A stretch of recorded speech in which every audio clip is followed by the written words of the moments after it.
So one of the unique aspects of this event is the exceptional expertise, knowledge, and wisdom of the members that are in the audience. As I look around the room today, seeing many of the top business owners here in Northeast Ohio and the region, seeing many of the top professional services organizations that help these business owners or folks that are looking to buy a business, support their business. I see advisors that are helping these business owners, navigate the topics of growth in a challenging environment every single day.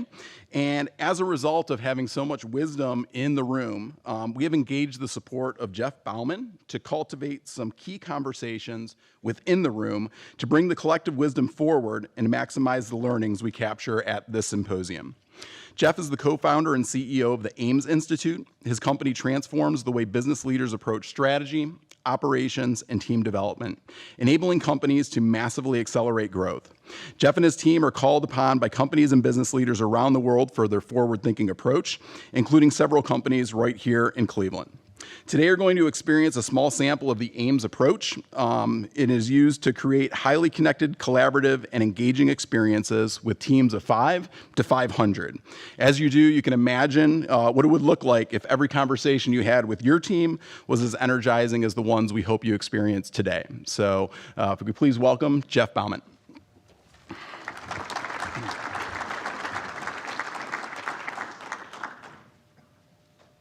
Good morning, everyone. It's great to be here with all of you. I gotta, looking at my notes here, I gotta share with you. I don't know if you can see this on screen. I make notes in advance, and then when I get up here, I realize I can't read my own writing, and they're totally useless. So we'll just keep that for later. A little bit about myself. I think I'm here to facilitate, as Sean said, played a key role with the core team here in designing the conversations you're gonna have today. But it's always nice to share a little bit about who I am and not just about business. So I'm going to apologize in advance. I'm Canadian, and so I'm going to say some things today that you're going to be like, was that an accent or was that just a different word? It's probably a different word. I like to make up words as I go here up on stage, and so I do apologize for that in advance. More importantly, business owner as well, and our company is actually based out of Cleveland, Ohio here. Spent a lot of time in Cleveland. It's like my home away from home. And I feel grateful to be here with each and every one of you today. As I look around the room, the number of people here supporting and learning about the ETA ecosystem, it's unbelievable to see. And I'm honored to be here doing it with you. Third thing, probably the most important thing, is I am a husband and father. I have 3 beautiful girls at home.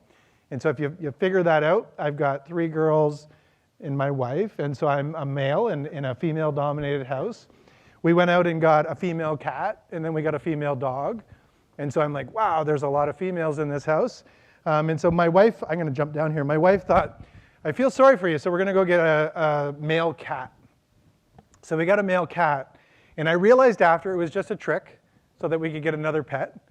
But I thought, well, this is really nice. They want another male in the house. Well, it turns out the male cat wants nothing to do with me. So I think it's jealousy, I don't know, but now I'm stuck with 3 pets. 1 is a male, but will have nothing to do with me. In all seriousness, when I look ahead to what we're gonna do here today, I could probably share with you a million reasons why I'm excited for what's gonna transpire, the conversation that you're gonna have. But what we've learned in the approach that we use is that you all probably have much better answers to that than I could ever come up with. You have better reasons than I could sit here and try to convince you of. And so I want to encourage you all, on your tables you have some workbooks in front of you. I'm just going to lean forward here, Scott. You have these workbooks in front of you. There's some Sharpies there, and hopefully you have some pens. I'm going to encourage you to grab that. That's your guide for today. I'm going to work through the exercises with you, but that's information for you, something to reference as we go along. So if you want to, you can turn to page 5 in those workbooks. And I'm going to open up a conversation here. I'm going to give you all a chance to reflect on a question. So Mark, if you can just get some journaling music ready for me, that would be wonderful. But on page 5, you'll see a question on the page that says, this isn't my own writing, so it'll work well. That says, when you think about the work you do, right, as an advisor, as a business owner, as a leader, as an aspiring business owner, why is being here today in this room with all of these amazing people, learning about Cleveland's ETA ecosystem important or meaningful? Right? Why is being here with all of these amazing people, learning about the ETA ecosystem, expanding the ETA ecosystem, why is that important or meaningful? And as you reflect on that question, I'm going to ask you to look at it from a couple different angles. Why is it important or meaningful to you individually? Why might it be important or meaningful to the other folks in this room that are here with you? Why is it important to this community? Why is it important to Cleveland? And maybe even as you think about, the spirit of entrepreneurialism and solving problems, as Andrew mentioned earlier, right? Why is it important or meaningful for us to be here in this room for the world? Right? I want to give you 60, 90 seconds right now. Just journal your thoughts to that question. There's no right or wrong answer to this. Whatever comes to mind. Why is being here, learning about elevating the ETA ecosystem important or meaningful to you, the others in this room, Cleveland and the community, and even the world? In other words, why are you here? Okay, thank you, Mark. Here's what we're going to do next. In just a moment, I'm going to actually encourage all of you to get up out of your seats, right, and move around the room. When you get up out of your seats, move around the room, what I'd encourage you to do is find two other people that you don't already know. Find two other people that you don't already know. And here's what you're going to do. When you get into these groups of three with two people you don't already know, I'd love for you to take a moment, obviously introduce yourselves, who you are, what you're up to, and then each of you share your answers to that question. Why is it important or meaningful for you to be in this room here today? And as you're listening to one another share the answer to that question, I'm going to encourage you to look for any common themes, any emerging patterns across those answers. And after everyone's shared as a group of three, I'd love for you to answer the question at the bottom of the page that says, why are we here? Why are we here collectively?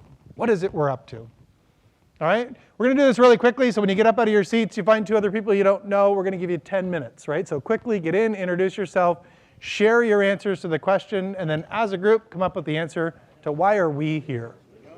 All right, have fun, everyone. All right. How many of you met someone new? Perfect, that's what we want. Here's what we're going to do. I'm going to invite 1, 2, maybe 3 of you to share now with the larger group. And as I stand here at the front, I realize I'm probably going to fall off at some point today. That's okay. Won't be the first time. I'm going to invite 1, 2, maybe 3 of you to share either something you heard that was really inspiring, an answer from someone else, and I'd love for 1, 2, 3 people to share the answer that emerged to the question, why are we here? Why is it important for us to be here collectively? We got a couple people in the back running mics. Lauren, and I'm looking around. So if you raise your hand, we'll get a mic to you so that everybody can hear. Lauren, right back there in the corner. Hi, Larry. The one I want to share is a woman just explained her story. Her kids are growing up in college. She founded 3 companies and is getting her executive MBA over here at Case. And she has all this energy, and her story was just so fascinating. 3 companies, kids out of school, and she's going back to school now and wants to scale up her entrepreneur, potential. So I just want to share that with you. I think Stacy was the name. Pick her brain. So thanks, Stacy. Awesome. All right, let's give her one clap on 3. 1, 2, 3. All right, who else wants to share? I'd love to hear from 1, 2, 3 of you. Right here. Yeah. And then maybe the table right behind you, Lauren, after.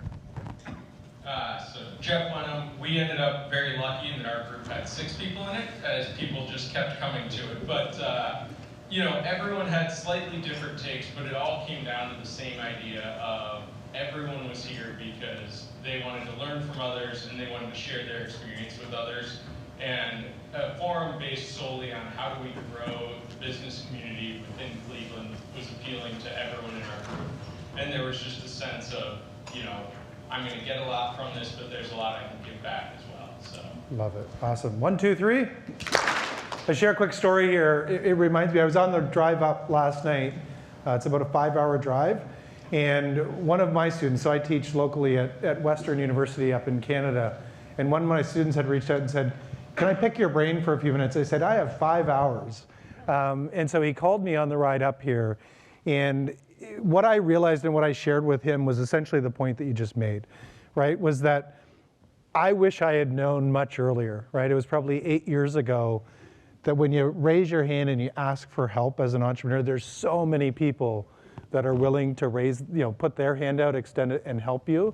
And I just encouraged him to do more and more of that as he moved forward. And I can see a whole room of people that are willing to do that here. It's awesome. I think there was a hand up back in the corner over here, was there? Let's hear from a couple more folks. Yep, over here, Lauren. We are fortunate to have Cameron in our group of 4, and Cameron is a college freshman who started a business, I think about a year ago or so. Cameron, I'm not even sure where you're sitting, and he's in the auto parts business, and he's here, oh, there you are, and he's here to learn from all of us, as well as I think we're all here to learn from one another also. Awesome. 1, 2, 3. Put a couple more. Anybody have an answer over here up at the front, Lauren? Maybe even an answer to the question, why are we here collectively?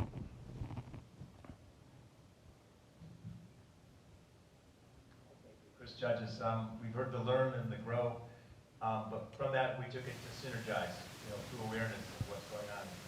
Synergize, love it. All right, 1, 2, 3. Put a couple more folks, 1 or 2 more shares. Why is it important for us to be here today? Yep, right over here, right beside Mike.